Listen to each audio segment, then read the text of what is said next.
মনে মনে খুব করে চেয়েছিলাম মরক্কো জিতুক, কিন্তু মন চাইলেই তো হবে না, বাস্তবতা ভিন্ন। এবং সেই বাস্তবতাটাই মরক্কোকে বুঝিয়ে দিল ফ্রান্স। তাদেরকে 2-0 গোলে হারিয়ে এবারের বিশ্বকাপের প্রথম দল হিসেবে সেমিফাইনালে জায়গা করে নিল ফরাসিরা। ফ্রান্সের জন্য এটা টানা তৃতীয় বিশ্বকাপ সেমিফাইনালে তারা খেলবে স্পেন অথবা বেলজিয়ামের বিপক্ষে, সেটা পরের বিষয়। এখন আসি এই ম্যাচ প্রসঙ্গে। এই ম্যাচ শুরুর আগে অনেক কথা হয়েছে, আমি নিজেও বলেছি যে ম্যাচটা তুমুল প্রতিদ্বন্দ্বিতাপূর্ণ একটা ম্যাচ হবে। আসলে কি তুমুল প্রতিদ্বন্দ্বিতা হয়েছে? একতরফা ম্যাচ হয়েছে। ফ্রান্স খেলেছে, আমার কাছে মনে হয়েছে মরক্কো দাঁড়িয়ে দাঁড়িয়ে দেখেছে। এবং সেই কাজটা কেন হয়েছে? ঠান্ডা মাথায় ফ্রান্স তাদের পরিকল্পনা বাস্তবায়ন করেছে। শুরু থেকে গোলের জন্য গেছে, আক্রমণে গেছে, সুযোগ তৈরি করেছে, কিন্তু কাজে লাগাতে পারছিল না। অসম্ভব ভালো খেলেছে প্রথমার্ধে মরক্কোর গোলরক্ষক ইয়াসিন বুনো। দেখেন, পেনাল্টি পেয়ে গেল, সেই পেনাল্টিও ঠেকিয়ে দিলেন ইয়াসিন বুনো।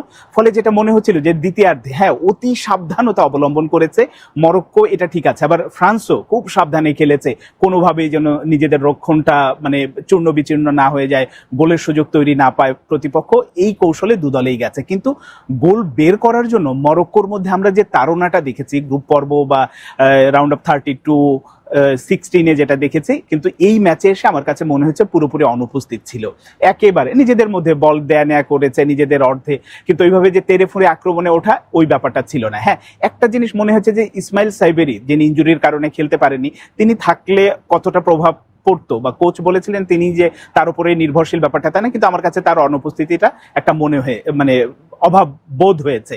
সাথে অন্য খেলোয়াড়দের যদি পারফরমেন্স বলেন, আপ টু দ্য মার্ক আমার কাছে মনে হয়নি। আমরা যে মরক্কোকে দেখে অভ্যস্ত বা যে ধরনের ম্যাচ তারা খেলেন, এখন প্রথমার্ধ গোল শূন্য, দ্বিতীয়ার্ধে এসে সেই 60 মিনিটের মাথায় এমবাপ্পে গোলটা করেছেন অসাধারণ। এমবাপ্পের মতোই গোল করেছেন তিনি, যে কত বড় মাপের প্লেয়ার এবং তার রেকর্ডগুলো যে আরো কোথায় গিয়ে থামবে সেটা তিনি বুঝিয়ে দিয়েছেন। এবং এই গোল করার মধ্যে 60 মিনিটে যে গোলটা করেছেন, দলের প্রথম গোল, এবং এই গোল করার মধ্য দিয়ে মেসিকে তিনি ছুঁয়ে ফেলেছেন। এবারের বিশ্বকাপের সবচেয়ে বেশি মেসি 8 গোল করেছেন আগের ম্যাচে, এবার এমবাপ্পে তার সাথে ভাগ বসালেন।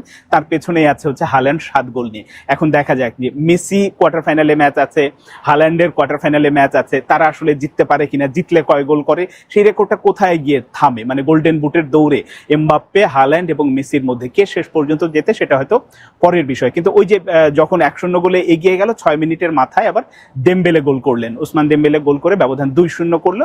তখনই মোটামুটি ম্যাচটা আসলে বোঝাই গিয়েছিল যে এটা ওয়ান সাইডেড ম্যাচ হয়ে গেছে, আর এই ম্যাচে মরক্কোর ফেরার সম্ভাবনা নেই। এবং শেষ পর্যন্ত হয়েছে তাই, শেষ দিকে সুযোগ খেলায় ফেরার একটা সম্ভাবনা তৈরি করেছিল, কিন্তু সেটা আর হয়নি, কাজে লাগানি। এমবাপ্পেকেও কোচ শেষের দিকে এসে তুলে নিয়েছেন। ম্যাচটা 2-0 গোলেই শেষ হয়েছে। আপনাদের 2022 কাতার বিশ্বকাপের কথা নিশ্চয়ই মনে আছে। সেমিফাইনালে এই ফ্রান্সের কাছে কিন্তু তারা 2-0 গোলেই হেরেছিল। সেবার হেরেছিল সেমিফাইনালে, এবার হারলো কোয়ার্টার ফাইনালে। এখন এই যে মরক্কোর বিদায় হলো, মরক্কো যে ধরনের টিম, যে ধরনের ফুটবলটা আমরা দেখেছি গ্রুপ পর্ব থেকে এই পর্যন্ত, এই ম্যাচে হয়তো অনুপস্থিত ছিল, কিন্তু মরক্কোকে খাটো করে দেখার অবকাশ নেই। কারণ এই মরক্কো আবারও খুব ভালোভাবে ফিরে আসবে। এবার হয়তো তারা ফাইনালে খেলার স্বপ্ন নিয়ে, বিশ্বকাপ জয়ের স্বপ্ন নিয়ে এসেছিল, কিন্তু কোয়ার্টার ফাইনালে থামতে হলো। অনেক দলেরই থামতে হয়েছে, জার্মানির মতো দলকে বিদায় নিতে হয়েছে। সবকিছু মিলে আমার কাছে যেটা মনে হয়েছে, যে আমি আগের একটা কন্টেন্টে বলেছিলাম যে এই ফ্রান্স টিমকে আটকানোর মতো এবারের বিশ্বকাপে আমার কাছে মনে হয় না কোনো দল আছে। সেমিফাইনালে তারা খেলবে স্পেন অথবা বেলজিয়ামের বিপক্ষে, তো আসলে তারাও আটকাতে পারবে কিনা সন্দেহ আছে। কারণ দলটার মধ্যে কোনো ফাঁক ফোঁকর নেই, একেবারে কম্প্যাক্ট দল বলতে যেটা বোঝায় সেটাই হচ্ছে এই ফ্রান্স দলটা। এখন শেষ পর্যন্ত দেখা যাক ওই দিক থেকে আর্জেন্টিনা আসলে ফাইনালে আসে কিনা, এদিক থেকে সেমিফাইনালে যাদের স্পেন অথবা বেলজিয়ামকে হারিয়ে ফ্রান্স ফাইনালে উঠতে পারে কিনা।